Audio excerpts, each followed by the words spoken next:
कथा। कथा में श्री नागदा जी महाराज ने कल वर्णन किया श्री कृष्ण अवतार। कृष्ण अवतार की कथा कोई साधारण कथा नहीं और बहुत हम कहें बहुत संक्षेप में कथा वह भी नहीं है। अगर महीना भर भी बोला जाए भगवान की बाल लीलाओं पर तो वह भी कम। एक डोंगरे जी महाराज ने एक अलग से भागवत रखा है बनाई, जो वो बोलते थे वही भक्तों ने बैठकर लिखा। व्यासपीठ पर क्या बोला जाता है उसमें व्यवहारिक ज्ञान भी आता, केवल कथा ही कथा नहीं आती, उसमें व्यवहारिक चर्चाएं। तो भक्तों ने उसको लिखा है और लिखकर उस पर नाम उसको दिया है डोंगरे जी महाराज की भागवत कथा। और एक ने क्या किया है कि जो महाराज जी बोलते थे 10वें सकंद, और 10वें सकंद में क्या दी है भगवान श्री कृष्ण अवतार की कथा और उसमें बाल लीलाएं। तो भागवत में 12 सकंद है, तो वो इतना वर्णन नहीं कर पाते जितना चाहते थे। अंतर्मन में वो रह जाती थी कि इसको भी कहें इसको भी कहें। भगवान की इतनी सुंदर लीलाएं रही हैं जिनको जितना बार सुना जाए उतना बार रस आनंद आता और वो आनंद बढ़ता भी जाता। भगवान ने जो पूतना का वध किया था कोई साधारण पूतना नहीं थी। जितना एक नगर होता है ना इतना बड़ा उसका शरीर हुआ था, जितना एक नगर क्षेत्रफल उसका रहता है इतना बड़ा पूतना का शरीर था। और भगवान ने जब उसका दूध पान किया तो अद्भुत लीला भगवान की। भगवान बाल रूप, आप देखो अपने हम मस्तिष्क में छवि बनावे एक नगर जितनी पूतना का क्षेत्रफल शरीर और उस पर एक नन्हा सा बालक स्तनपान कर रहा है, दूध पी रहा है और फिर भी छुड़ा नहीं है। और बालक कहता है माँ मैं जल्दी से किसी को पकड़ता नहीं, और जो मेरी पकड़ में आ जाता है उसको छोड़ता नहीं, चाहे कि मुझे श्राप भी मिल जाए। जैसे नारद जी से पाया, नारद जी से श्राप पाया था, तो मेरा स्वभाव ही नहीं है कि मैं उसे छोड़ पाऊं। नन्हे से बालक ने माँ का दूध पान किया और परम गति उसको दी। और भगवान जिसका दूध पान कर ले उसके शरीर में विकार रह सकता नहीं। जब पूतना को जलाया गया तो नगर में एक सुगंध फैल गई। जब पूतना के शरीर को अग्नि लगी तो पूरे नगर में एक सुगंध फैल गई। एक राक्षसी का शरीर जला है और मानो घर घर में धूपबत्तियां। तो देखो प्रभु का स्पर्श पाया। तो अद्भुत लीलाएं हैं भगवान की, इतनी अद्भुत लीला। भगवान स्वयं शंकर भगवान का दर्शन पाने हेतु, उस बाल रूप का दर्शन पाने हेतु माँ यशोदा के महल में और घर के आंगन में 4 दिन तक बैठे रहे। अब हमारे यहाँ 3 हट कहे गए हैं ना, 3 हट हमारे यहाँ प्रसिद्ध है सनातन धर्म में। एक बाल हट, एक योगी हट और एक नारी हट। और जब तीनों सम्मिलित हो जाए वहां क्या होगा? भोले बाबा योगी तो कहते हैं माँ यशोदा से कहते मैं दर्शन करने आया हूँ लाला, तो दर्शन पाकर ही जाऊंगा, इससे पहले मैं जाऊंगा नहीं। तो वहीं पर अपना चिमटे को रखा, अपने कमंडल को रखे और आसन लगाकर बैठे। यशोदा माता के अंतःकरण में भाव है, बाबा तेरा जो रूप है ना वो बड़ा कुरूप है, तुझे मैं अपने बालक के दर्शन कराऊंगी नहीं, कुछ भी हो जाए। और भगवान कृष्ण द्वंद्व में पड़े हैं बाल रूप। भगवान कृष्ण कहते हैं कि मैं रोना प्रारंभ करूंगा और तब तक मेरे आंसू रुकेंगे नहीं जब तक मैं भोले बाबा की गोदी में प्रवेश न पाऊं। मैं रुकूंगा नहीं, मेरे आंसू बहेंगे, मैं रुदन करूंगा। तो यहाँ तीनों हट सम्मिलित है। तो किसको आना पड़ा बीच में समझौता कराने? माँ पार्वती को इस धराधाम पर और गोकुल में आना पड़ा। तो अद्भुत लीलाएं भगवान की हैं, इतनी अद्भुत हैं कि उन लीलाओं को जितनी बार सुना जाए मन तृप्त नहीं होता। इसीलिए कहते हैं कथा तो भागवत कथा हम 7 दिन तक सुनते और एक दिन में हमने कृष्ण अवतार की कथा को सुन लिया, उसी दिन हमने राम अवतार की कथा को सुन लिया। तो जो अंदर का रस है ना, बाहर से उस फल को देख लिया और अंदर से उस फल को पानी नहीं किया तो फिर लाभ नहीं मिलेगा। लाभ उन कथाओं में है, लाभ उन जो कथा का रस है उसको पान करने से जो जीवन परिवर्तन आता है, आंखों से आंसू आते हैं, उससे लाभ। माँ पार्वती ने आकर वहां यशोदा को समझाया। एक नारी के रूप में ही माँ आई है और यशोदा को समझाया है और यशोदा माँ ने अपने लाला को उदम कर रहा है। हो सकता है चुप हो जाएगा, ये बाबा नजर भी उतार सकता है, बाबा की गोद में जाएगा, लेकर बाबा की गोद में दिया है और भगवान का जो हट है वह दूर हुआ।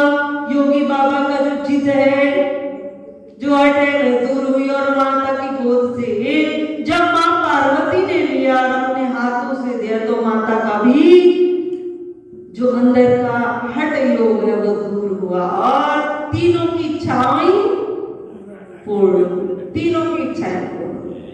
क्योंकि भगवान के मार्ग पर हम यदि जाते हैं तो भगवान भी प्रतीक्षा करते हैं कब मेरे कोई दर्शन पाने आए और मैं भी उस भक्त की ओर बढ़कर चल अपने पांव से चलकर जाऊं, उसको समीप ले आऊं, क्योंकि वो जिज्ञासा लेकर आया है, मेरे दर्शन उसे हो जाए।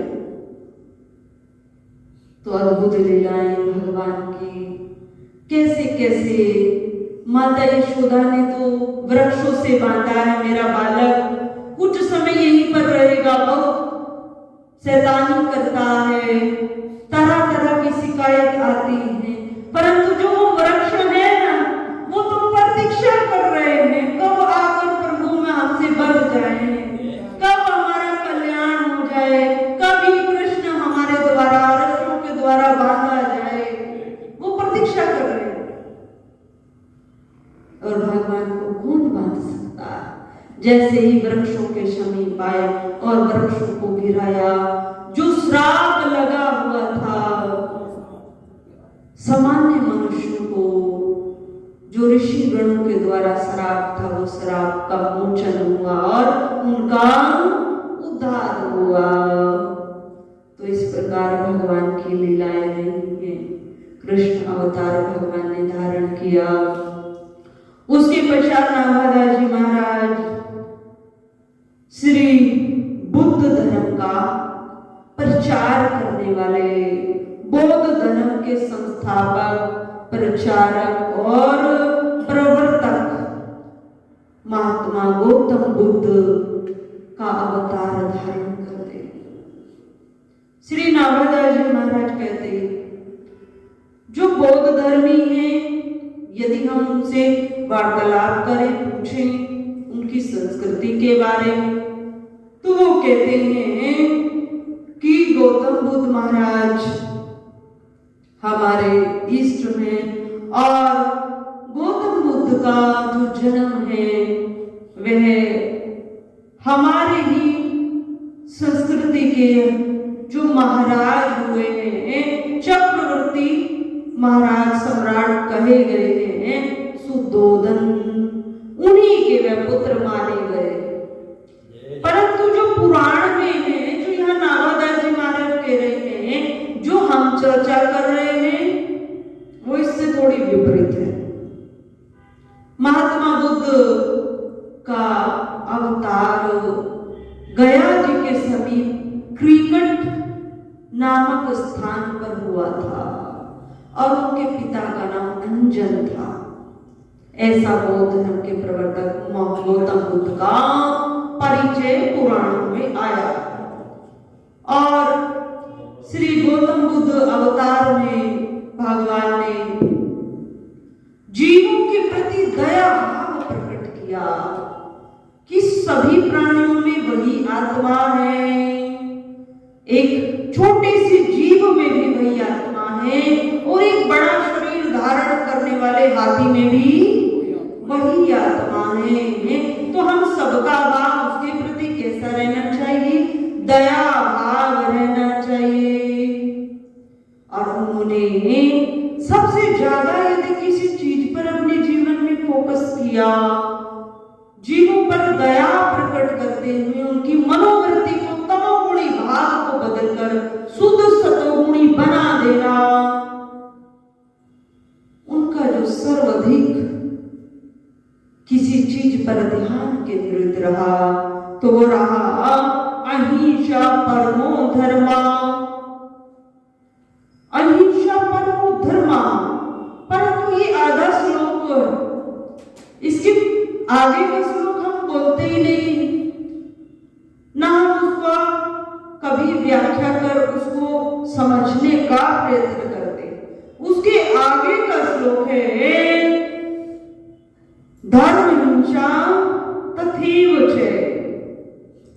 पहला है अहिंसा परमो धर्मः, दूसरा धर्म हिंसा तथैव च। ये पूरा श्लोक किसी भी जीव को उन्होंने अपने इस श्लोक में, भारत का ही नहीं अन्य भी विदेशों में जो विद्वान जन है, यदि हम पूछे ये श्लोक किसका है, कौन इसके रचयिता है, तो ये श्लोक प्रसिद्ध है। वो प्राणी जो विद्वान वो अवश्य बताएगा ये श्लोक किस प्रवर्तक का, महात्मा बुद्ध का ये श्लोक है। उन्होंने इस श्लोक पर अपने जीवन को लगा दिया। उन्होंने इस श्लोक के माध्यम से समाज को, समाज के प्राणियों को संदेश दिया अहिंसा परमो धर्मा की। हम अपने शरीर से, हम अपने वचन से और अपने धन से, हम अपने तन मन और वचन से किसी भी प्राणी को कष्ट न देवे। किसी भी प्राणी, यहां तक आया है जो बौद्ध धर्मी हैं, जैन धर्मी हैं, वो क्या करते हैं, वो सूर्य की भगवान की लाइट रहती है जब तक, तब तक अपनी जो रसोई घर उसमें भोजन आदि बनाते, उसके पश्चात वो भोजन भी नहीं बनाते। क्यों? क्या कारण है? उनका भाव है कि हमारी आंखों से जो दिखाई नहीं देते सूक्ष्म जीव, वो इस वायुमंडल में वृद्धि कर दे। सूर्य भगवान के जाते ही उनमें डबल वृद्धि हो जाती है और जब हम अग्नि का प्रयोग करते हैं तो वो सब नष्ट हो जाते हैं, जो हमें दिखाई भी नहीं देते। तो उनका ध्येय रहता है कि हम अपनी रसोई में सूर्यास्त से पहले पहले भोजन आदि बनावे और पावे, जिससे हम वह भी हिंसा नहीं करें जो हमें आंखों से दिखाई नहीं देती। उस हिंसा से भी हम बचे, हिंसा से। तो तन और मन वचन से हम किसी को कष्ट न देवे, सब पर दया भाव हम रखें। फिर उन्होंने आगे कह दिया धर्म हिंसा तथैव च। परंतु धर्म के लिए यदि हमें अस्त्र धारण करना पड़े तो वो इससे भी बड़ी धर्म है।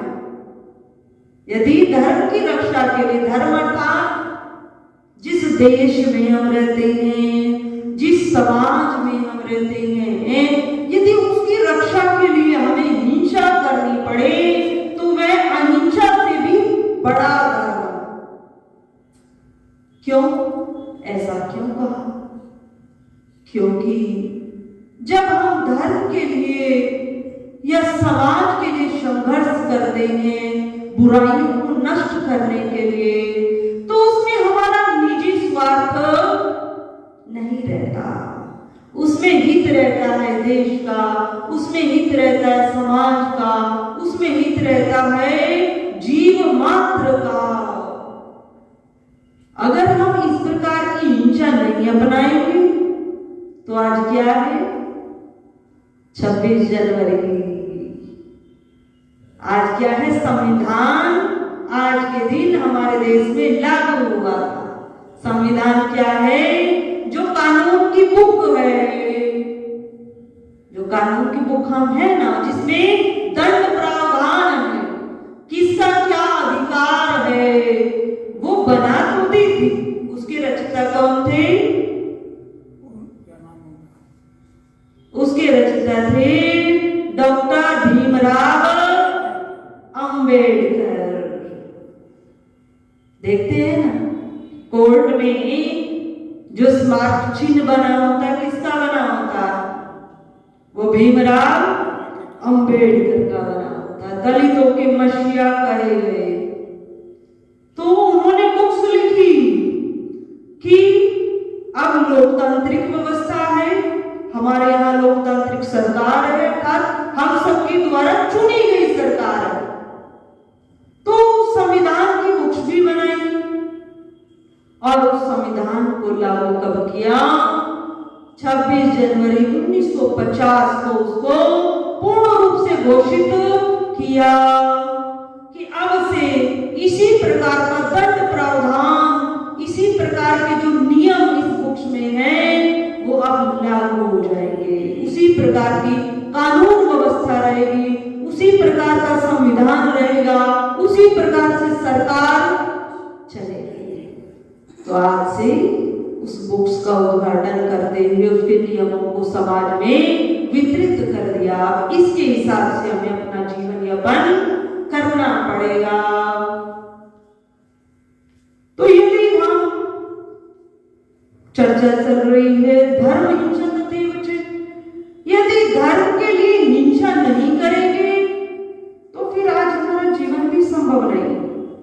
इसको हम साधारण भाषा में समझें कि बिना सत्ता के, बिना दंड प्रावधान के क्या हम समाज में सुरक्षित रह सकते हैं? बिना यदि कोई दंड प्रावधान नहीं, कोई कानूनी व्यवस्था नहीं हो, कोई संविधान नहीं बना हो, तो हम इस समाज में शांतिपूर्ण नहीं रह सकते। तो धर्म की रक्षा के लिए, समाज की रक्षा के लिए, देश की रक्षा के लिए धर्म हिंसा तथैव च, हिंसा तो करनी ही पड़ेगी, अर्थात सुरक्षा तो करनी ही पड़ेगी। और सुरक्षा कब रहती है? जब डर होता है। आज हम सब यहाँ सत्संग सुन रहे हैं, सब माताएं जो घर में है समाज में, कोई कुछ खा रहा है, कोई दुकान पर बैठा है, कोई ऑफिस में बैठा है, कोई शयन कर रहा है। हम विचार करें, हम इतने स्वतंत्र हैं और सुरक्षा, हम सब सुरक्षित हैं। अब विचार करें, क्यों सुरक्षित हैं?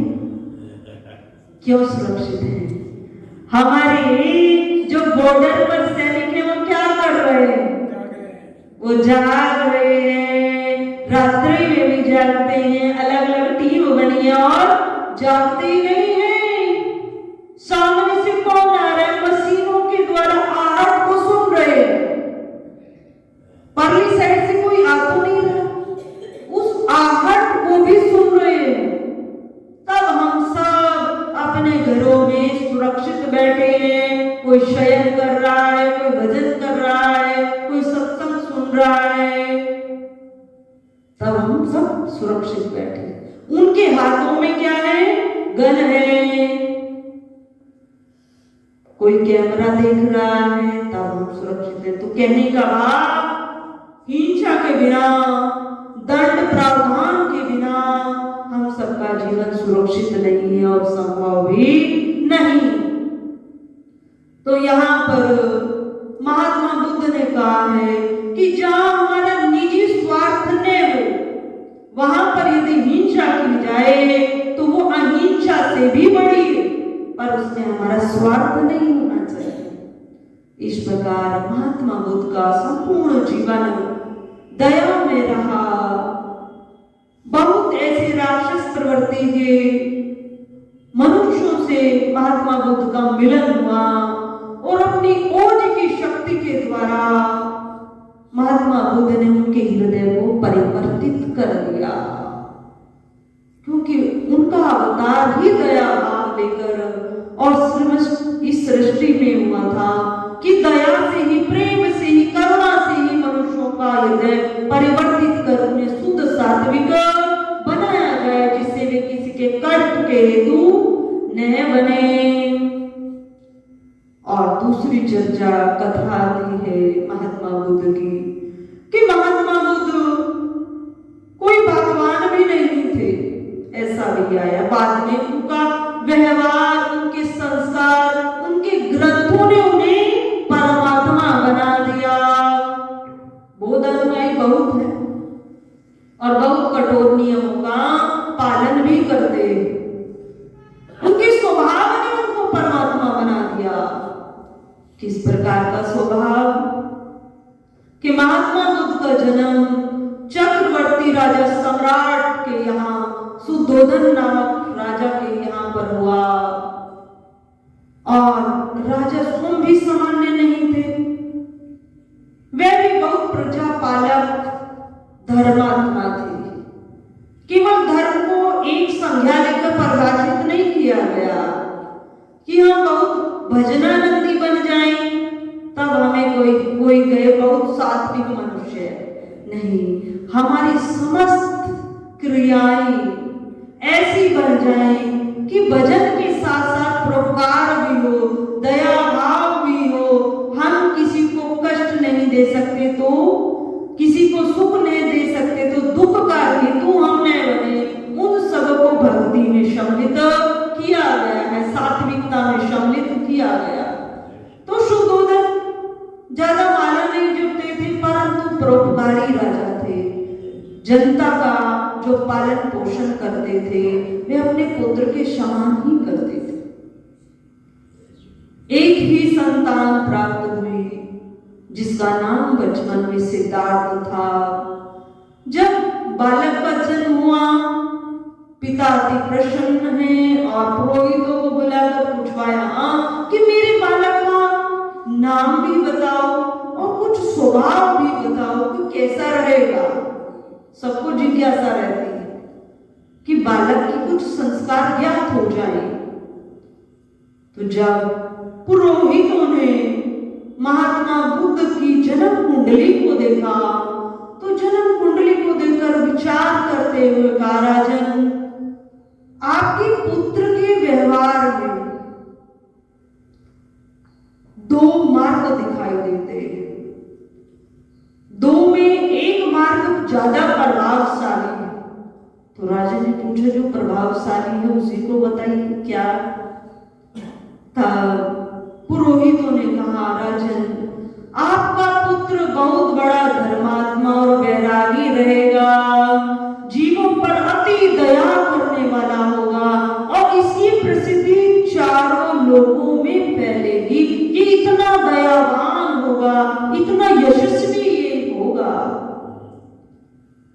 तब राजा ने सोचा मैं स्वयं राजा हूं, इतना बड़ा चक्रवर्ती सम्राट में राजा, मेरा राज्य इतना बड़ा है, मुझे तो ऐसा चाहिए जो इसको संभाले।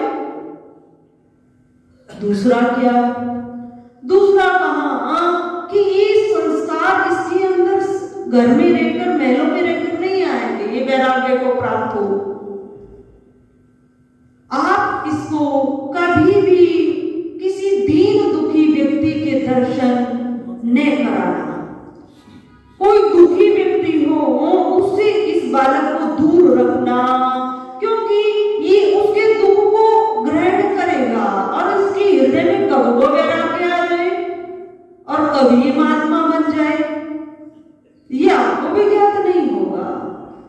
इतना करना, इस बालक को दीन दुखियों से और भक्ति से, महात्माओं से, इनसे दूर रखना। परंतु विधि के विधान को कौन टाल सकता। समय व्यतीत हुआ। अब राजा ने रात्रि भर इसी विचार को मस्तिष्क में लिए हुए विचार करते रहे, सोचते रहे, ऐसे किस प्रकार की व्यवस्था में बनाऊं जिससे इस बालक को मैं इस संसार के दुखों से बचाता हुआ आगे बढ़ता चलूं, इसके जीवन को व्यतीत करवाऊं। राजा ने विचार किया। बहुत विद्वान थे। महलों के समस्त कर्मचारियों को बुलाकर, सेनापतियों को बुलाकर, जो बगीचे के मालिक थे उनको बुलाकर कहा कि मेरा एक ही पुत्र है और मैं चाहता हूं ये मुझसे भी अधिक यशस्वी और चक्रवर्ती राजा सम्राट बने और मेरी इस धरोहर को संभाले, मेरे इस राजपाट को संभाले। मैं नहीं चाहता ये वैरागी महात्मा बन जाए। कोई भी नहीं चाहता, सुधोधन ही नहीं, कोई भी नहीं चाहता। जितने महात्मा बनते हैं ना, उनके कभी जीवन को देखो तो मालूम पड़ता है उस समय कितने कष्ट रहे होंगे। इस प्रकार ऐसी व्यवस्था महलों में की गई कि जितने पौधे होते थे मालिक को ज्ञात हो जाता था कि ये पुष्प खिलने वाला, और मालिक को ज्ञात होता था कितने समय में ये मुरझाने वाला है। तो मालिक उस मुरझाने से पहले रात्रि के समय में उस पुष्प को हटा देता था। कहीं सिरदार आकर ने पूछे कि कल पुष्प खिला हुआ था और आज कैसे मुरझा गया, और उसके हृदय में वैराग्य आ जाए कि संसार में जो जन्म लेता है उसकी मृत्यु अवश्य होती है। आज जो खिला है कल वो मुरझाएगा भी, आज जो बना है वो कल नष्ट भी होगा।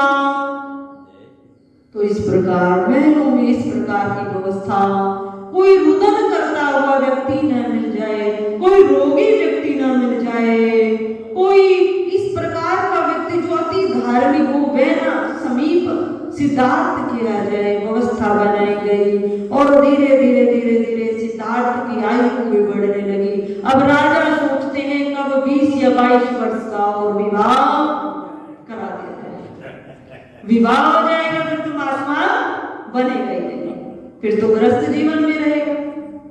धीरे धीरे राजा समय व्यतीत करने लगे और सुंदर व्यवस्था से सिद्धार्थ की भी आयु बढ़ने लगी और सिद्धार्थ का विवाह भी हो गया। अब राजा की जो अधिक चिंता थी वह दूर हो गई। विवाह भी हुआ। विवाह के साथ साथ अब राजा सोचने लगा, यदि मैं इस बालक को, अपने पुत्र को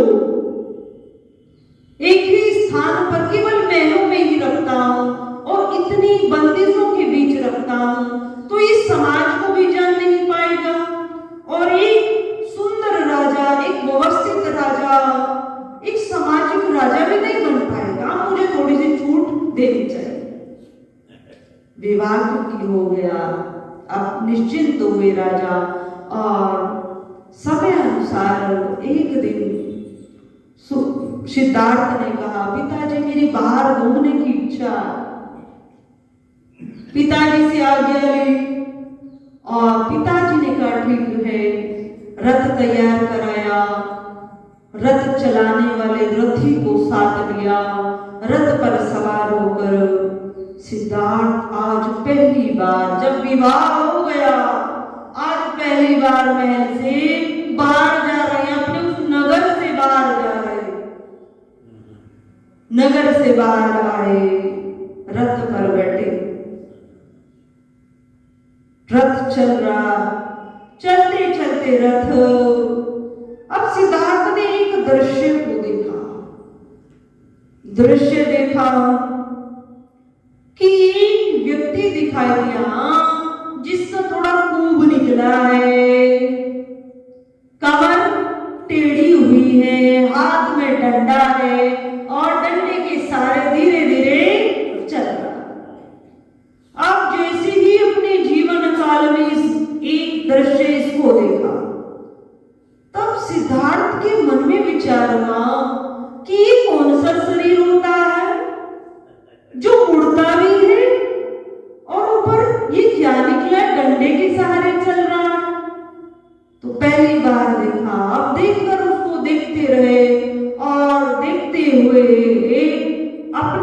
साथी उस रथी से, क्योंकि साथ में तो वही, अब उससे यहाँ पर चर्चा करते हैं कि मुझे साथी ऐसा कहा गया, उसका नाम भी चन्ना था। उससे कहा साथी चन्ना मुझे बताइए ये व्यक्ति किस अवस्था में है, ये इसको हुआ क्या और ये डंडे के सहारे क्यों चल रहा है। तब उस रथी ने कहा राजकुमार ये मनुष्य की चौथी अवस्था है। ये चौथी अवस्था है? हाँ राजकुमार, ये सबको आती है। हाँ राजकुमार, सबको आती। अब जैसे पहली बार सुना कि मनुष्य की ऐसी अवस्था भी होती, हम सबकी आएगी। हाँ राजकुमार, ये चौथी अवस्था जब आती है तो ये शरीर क्षीण होने लगता है। राजकुमार आज तुम नवयुवक हो, धीरे धीरे धीरे धीरे तुम्हारा शरीर इसी ओर जा रहा। हम सबको इस अवस्था को प्राप्त करना है जब ये शरीर साथ नहीं देता तो ये सुंदर दिखने वाला चेहरा, ये सुंदर दिखने वाले हाथ डगमगाने लगते हैं। ये गर्दन, ये चेहरा अपने आप से हिलने लगता है, झाइयां आ जाती है। राजकुमार ऐसी अवस्था चौथी अवस्था मनुष्य की कही गई है और हम सबकी होगी। तो जैसे राजकुमार ने सुना तो विचार करने लगा। अब रथ कुछ और आगे बढ़ा तो राजकुमार ने एक व्यक्ति को देखा चारपाई पर लेटा, और वो चारपाई पर लेटा हुआ व्यक्ति रो रहा है और दर्द से, कहीं तो उस दर्द की पीड़ा को वो सहन करते हुए रो रहा है। दर्द में दर्द को सहन कर रहा है, आंखों से आंसू आ रहे हैं और हाय हाय कर रहा। अब जैसे ही रथ को रुकवाया और उसके समीप आकर उसको देखा, तब कहा चन्ना साथी इसको क्या हुआ, ये ऐसी अवस्था में लेटा हुए, ये आंखों से पानी क्यों बहा रहा। जिसकी आज तक जिसकी आंखों से आंसू नहीं आए वो क्या जाने आंसू क्यों आते। तब साथी चन्ना ने कहा राजकुमार ये पीड़ा में, पीड़ा क्या होती कि इस शरीर में रोग भी लग जाते, कष्ट भी होते, और उस कष्ट को ये सहन कर रहा है जो असहनीय है। राजकुमार ये रोगग्रस्त है, रोग भी आते। रोग क्यों आते कि प्रारब्ध के अनुसार रोग आते हैं, इस कारण इसकी ऐसी अवस्था है और उस दर्द को ये सहन करते हुए रो रहा है। ये भी एक प्राणी की अवस्था। जब ये देखा कि इस शरीर में रोग भी लग जाते हैं और ऐसी अवस्था भी जीवन में कभी ना कभी मानव की आ जाती है, और आज तो ज्यादा आती है। आज मानव यदि सामान्य मानव भी हो और वो उसको 4 दिन या 5 दिन बिस्तर पर आराम करना पड़ जाए, सामान्य आराम नहीं, जब शरीर का साथ न दे, शरीर स्वस्थ न, तो मानव उसके हृदय में वैराग आता है और लगता है शायद मैं जीवित न रहूं, शायद मैं जीवित न रहूं, हो सकता है मेरा शरीर छूट जाए। आज ज्यादा होता है क्योंकि सहन शक्ति भी मानव में कम। तो जैसे उस अवस्था को देखा तो ज्ञात हुआ कि प्रारब्ध के अनुसार दुख आता है, और इस प्रकार की भी मानव की अवस्था लेकर और आगे बढ़े तो और आगे एक दृश्य और देखा। वो देखा 4 कंधों पर एक मृत व्यक्ति शव जा रहा है। अब राजकुमार को नहीं ज्ञात है कि ये क्या जा रहा, इस चारपाई पर जो एक कंधों पर उठाए हैं ये कौन, सफेद कपड़े पहने हुए लिपटा हुआ ये कौन है, और ये जनता पीछे ये क्या नाम सत्य कहती हुई जा रही। तब अपने चन्ना साथी से पूछा पूछा, साथी मुझे बताओ ये क्या जा रहा? तब साथी चन्ना ने कहा, राजकुमार ये मृत शरीर जा रहा है। मृत शरीर? हाँ साथी, ये जो शरीर है ना, ये मरता भी है। इसी में तो सारा ज्ञान समाहित कि ये शरीर मरता भी। ये शरीर मरता, हाँ, जैसे तुम्हारा जन्म हुआ है वैसे मृत्यु भी होगी। चतुर्थ अवस्था जो तुमने पहली बार देखी है, ऐसी आते हुए किसी रोग के कारण या कोई कारण बनता है और जिससे शरीर छूटता है, ये मृत शरीर। तो जैसे ही ये जाना मेरे पिता राजा सुद्धोधन का भी शरीर छूटेगा, तब चन्ना साथी ने कहा, हाँ अवश्य छूटेगा, मेरा भी शरीर छूटेगा और आपका भी शरीर इसी प्रकार त्याग होगा। जैसे ही ये शब्द सुने और सुना राम नाम सत्य, ही राम नाम क्या कि ईश्वर का नाम ले रहे हैं। जिस शक्ति ने इस हम मृत्यु लोक में भेजा है, ये उसको पुकार रहे हैं, उसके सत्य का प्रतिपादन ये लोग कर रहे हैं। ऐसा सुना और सुनते हुए और आगे बढ़े और आगे बढ़े, तब एक दृश्य और देखा।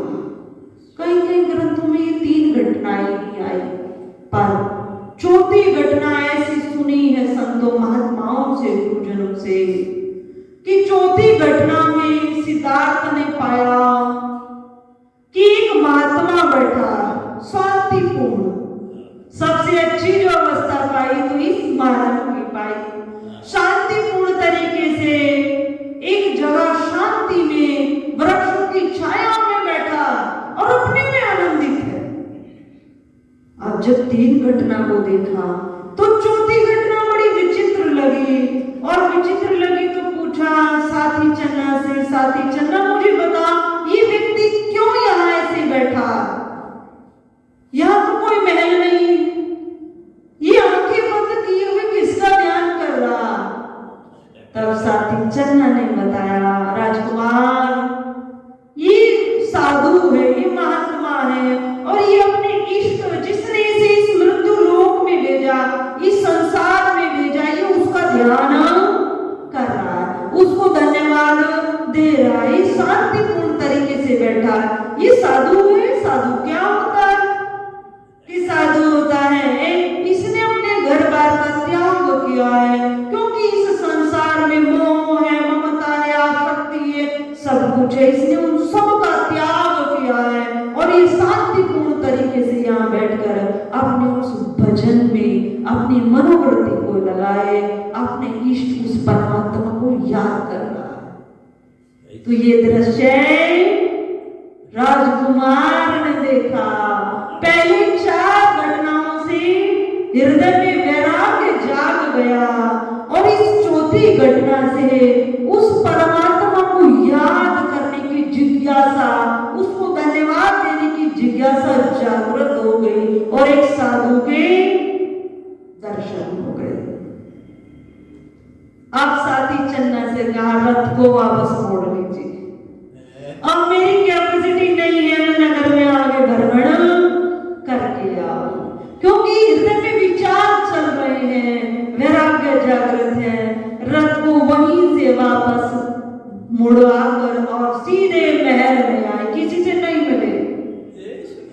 महल में आकर बस सिद्धार्थ की वे महलों में आखिरी रात थी। अपने महल में आए, एक स्थान शांति में बैठे और उन चारों घटनाओं का बार बार चिंतन करने लगे, बार बार चिंतन करने लगे। मैं इन चारों घटनाओं से आज तक वंचित रहा। मेरा भी शरीर ऐसा होगा जैसे उस वृद्ध का था, उससे आगे रोगग्रस्त शरीर, प्रारब्ध के अनुसार कष्ट, उसके पश्चात सब मृत्यु शरीर भी छूटेगा।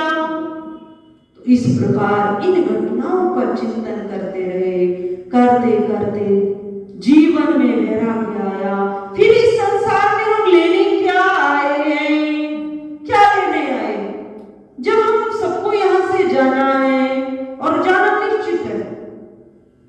आज तक इस धराधाम पर कोई रहा नहीं। हम अपने आप को देखें, क्या हमारी तीसरी पीढ़ी का कोई व्यक्ति है, जीवित है? कोई जीवित नहीं है। और वो बाप, हमारे जो बुजुर्ग थे, बाप दादा जिनको हम कहते हैं, कोई दादा कहते हैं, कोई बाबा कहता है, धीरे धीरे सब जा रहे हैं। और वो भी इसी प्रकार रहते थे समाज में जैसे आज हम रह रहे।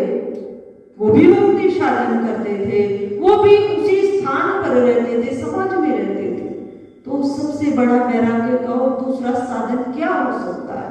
हम विचार तो करें। जब वह नहीं रहे तो हम कैसे रह सकते हैं? इस प्रकार विचार करते रहे। सब यहाँ से सबको जाना है। वो जो वैराग्य का पुष्प था वो प्रगाढ़ हो गया, बुद्धि में विवेक जाग गया।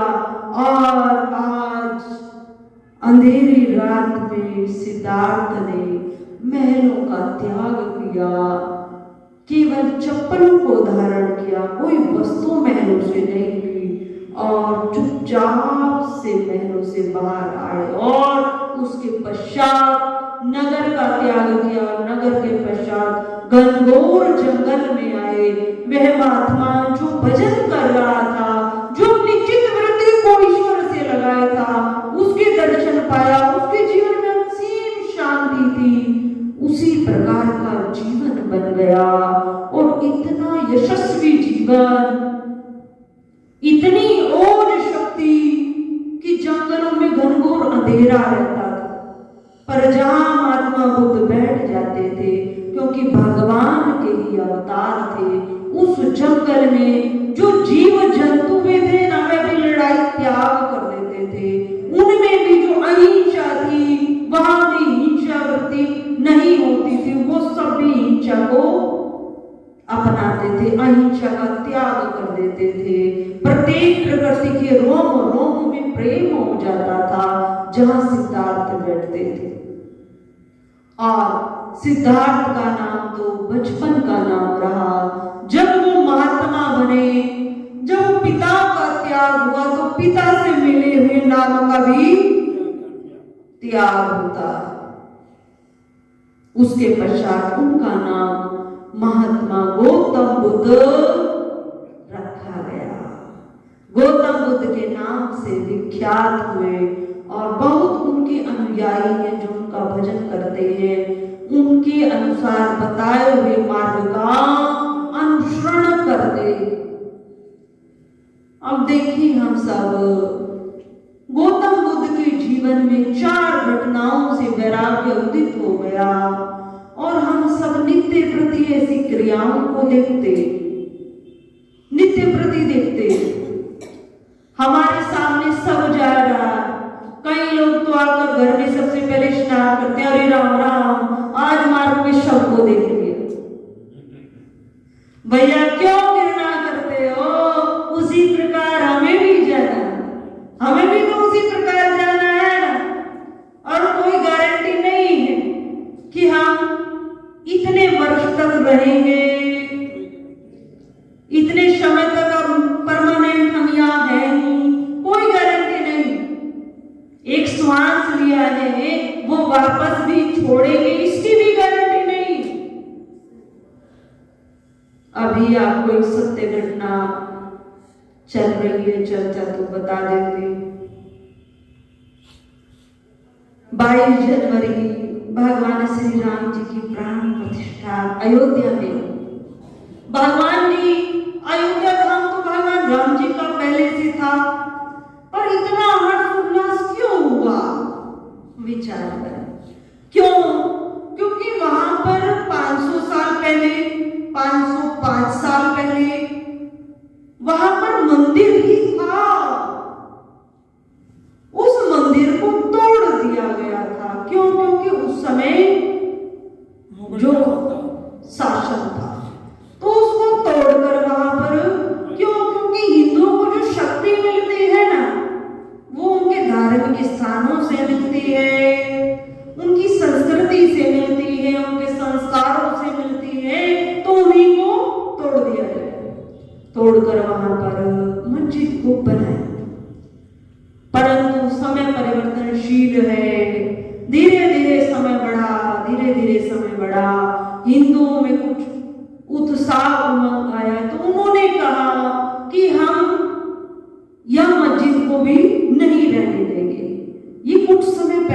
बात है, ज्यादा साल इसको नहीं हुए होंगे, 1992 की बात है।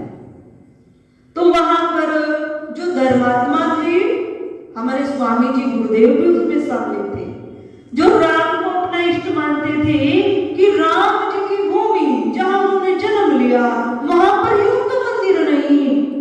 तो इस प्रकार महात्माओं के द्वारा वहां पर उस मस्जिद को तोड़ दिया गया और तोड़कर पुनः रामलला को वहां पर बिठा दिया गया। परंतु उस समय सरकार जो बैठी थी वो हिंदुओं के पक्ष में नहीं थी, मुसलमान ही थी। यूपी में मुलायम सिंह की सरकार थी और धीरे धीरे उन्होंने क्या किया, उसको वहीं पर बैन कर दिया। मत कहने का सेंस ना निर्णय इधर आया ना इधर आया। धीरे धीरे समय और बढ़ा तो अब बीजेपी की सरकार आई है और बीजेपी से पूरे देश में कितने परसेंट व्यक्ति जुड़े, हम तो कहेंगे 90% व्यक्ति बीजेपी पार्टी से जुड़े। बीजेपी पार्टी अर्थात कट्टर हिंदू भी कहें और सनातन के प्रति जो पूर्णतः समर्पित है वह पार्टी है, सबका हित कर रही है। हम कहीं हमारा हिंदुओं का हित हो रहा नहीं, सबका जो हित को लेकर चल रही है, वसुधैव कुटुंबकम इस नारे के साथ चल रही है। तो आज भारतीय जनता भी उनके साथ, जो विपक्षी हैं वो सब उस 10% में आते हैं। कहने का भाव धीरे धीरे आज वो समय आया 22 जनवरी 2024 वो समय आया, इसमें राम मंदिर बन तो पहले गया परंतु भगवान पूर्णतः प्रतिष्ठित हो गए और विराजने लगे और भक्त उसी प्रकार दर्शन करने लगे। तो सबके हृदय में आती उमंग आती हर्ष। अब जो बच्चे जिनको राम बनने के लिए कहा गया, जगह जगह पर जैसे यहाँ पर हुआ ऐसी जगह जगह कार्यक्रम हुआ और समाज के बच्चे एक सप्ताह पहले जो रिहर्सल कर रहे थे, किसी को राम बनने के लिए, किसी को सीता बनने के लिए, किसी को हनुमान बनने के लिए चुना गया। तो बच्चों के हृदय में हम तो सो भी जाते थे। हम सब तो क्या कर रहे थे, जानकारी इकट्ठी की, हर्ष हुआ, उमंग और सो गए। पर वो बच्चे इतने उत्साहित कि न तो उन्हें सर्दी लगी, राम जी की पोशाक पहने हैं, बारीक वस्त्र हैं और 2-2 घंटा रिहर्सल कर रहे हैं। उनके अंदर इतना उत्साह। तो भिवानी की ये सत्य घटना है। 4 बच्चों में राम जी, सीता जी, लक्ष्मण जी और एक हनुमान, जो हनुमान जी थे। तो हनुमान जी हमारे यहाँ जो थोड़े क्या दिखाए गए हैं, थोड़े हेल्थी दिखाए गए। तो वो बच्चा लगभग 22 या 24 वर्ष की आयु का था और भगवान राम जी का जो उस समय बालक रूप में जो बने थे वो थोड़ी कम एज में थे और शरीर से भी पतले थे। सीता जी, लक्ष्मण जी, पर हनुमान जी जब बाद में माननीय प्रधानमंत्री जी ने राम जी की स्तुति की और आरती कर रहे थे, तो आरती के पश्चात जो एक सप्ताह से जो गाना चल रहा था, राम आएंगे मेरे जन्मों के समस्त पाप कट जाएंगे, राम आएंगे तो दीप जलाऊंगी, राम आएंगे तो झूला झुलाऊंगी, चल रहा था। बच्चे ये सब करते थे। समय बढ़ा, भगवान के दर्शन सबने पाए, उस बालक हनुमान जी ने भी पाए और उसके पश्चात सब गदगद हो रहे थे। वहां भी जितने साधु बैठे थे सब रो रहे थे, सब रो रहे थे। अधिकांश सबके आंखों में आंसू थे जिस समय भगवान के पहले दर्शन पाए, पर्टिकुलरली पहले दर्शन पाए। तो उस समय जो डीजे चल रहा था तो उस पे गाना विपरीत कर दिया, हमारे राम आ गए, हमारे राम आ गए, हमारे राम आ गए। अब वो डीजे चल रहा है। अब हनुमान जी का ऐसा कुछ वहां वहां करना था कि राम जी के चरणों में लेटकर प्रणाम करना था। अब ये बालक नृत्य तो कर रहा है, राम जी के दर्शन हो गए जैसे यहाँ हनुमान जी कर रहे। वे बालक नृत्य कर रहा है, भिवानी की सत्य घटना है, और नृत्य करते करते हनुमान रूप धारण किया है। हमारे राम आ गए, हमारे राम आ गए, घूम कर और सीधे हमारे राम आ गए, राम जी के चरणों में सीधा गिरा, सीधा गिरा। अब जो जनता बैठी मंच पर अधिकारी वो सोच रहे हैं कि राम जी आ गए हैं, प्रणाम कर रहा है। तो 1 मिनट हो गया, वो गाना चल रहा है, 2 मिनट हो गए, तब राम जी ने स्वयं उनको उठाया, हे हनुमान उठो, प्रणाम हो गया, हे हनुमान उठो, प्रणाम हो गया। परंतु वहां हनुमान मुंह तो उठे। देखो कितना क्षण लगा इसमें, यूट्यूब पर सर्च कर लेना भिवानी की घटना। अब वहां पर हनुमान मुंह तो उठे, 2 मिनट हुए, 3 मिनट हुए, तब जो अधिकारी गण थे वे भी समीप आए और समीप आकर उनको सीधा किया। अब सीधा किया तो उसके मुख पर हाथों पर हाथ लगाया, हनुमान उठो, उनका नाम पुकारा जो उस बालक का, उठो, पर वो बालक तो वहां है ही नहीं। अब जैसे ही देखा श्वास भी नहीं चल रहे, तुरंत उसको उठाकर कक्ष में लेकर गए, डॉक्टर को बुलाया, लोकल ही डॉक्टर आया और उसने कहा तो देखा किस प्रकार शरीर छूटा है। केवल घूमते हुए राम जी के दर्शन किए हैं और मेरे राम जी आ गए, मेरे राम जी आ गए, मेरे राम जी आ गए, चरणों में गिरा तो दोबारा नहीं उठा। तो जब मृत्यु आती है तो किस प्रकार आती है, ये शरीर कैसे छूटेगा हमें नहीं ज्ञात है। हमारे बुजुर्ग नहीं रहे, हम सबको जाना है, धीरे धीरे जा रहे हैं, धीरे धीरे जा रहे।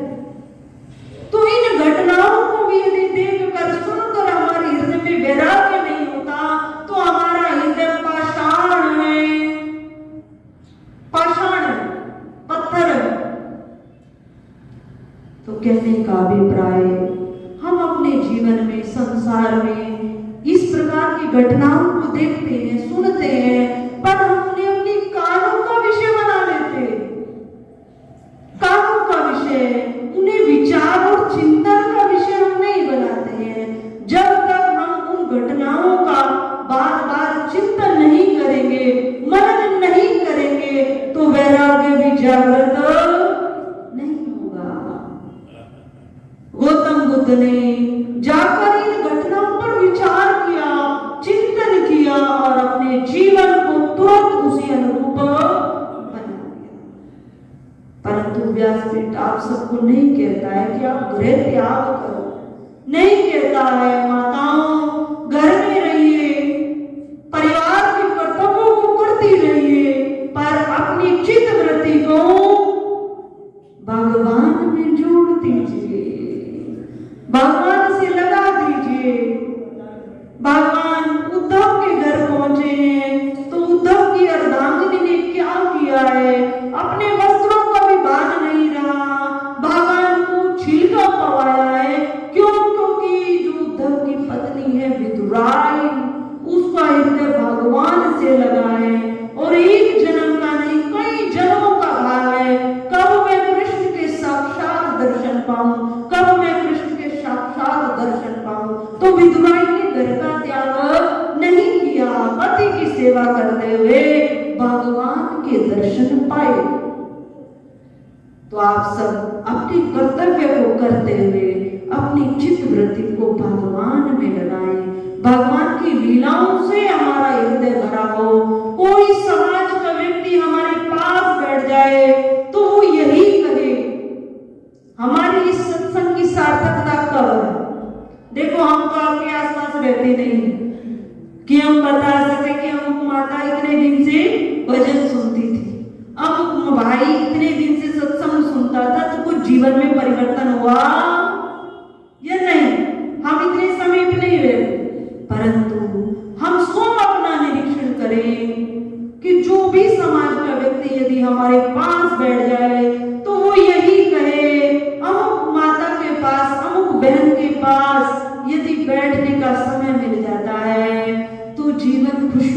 भर जाता है, बहुत अच्छा लगता है, बहुत अच्छा लगता है। यदि ये बात सुनने में मिल जाए ना तो प्रसन्न हो जाना, हमारा सत्संग सार्थक हो रहा है, सफल हो रहा है। यहीं से हम अपना निरीक्षण प्रारंभ करें। परम पूज्य श्री साध्वी ब्रह्म ज्योति सरस्वती जी के प्रवचन प्राप्त करने हेतु दिव्य वाणी चैनल को सब्सक्राइब करें, वीडियो को शेयर करें और अपने परिजनों पर अवश्य भेजें।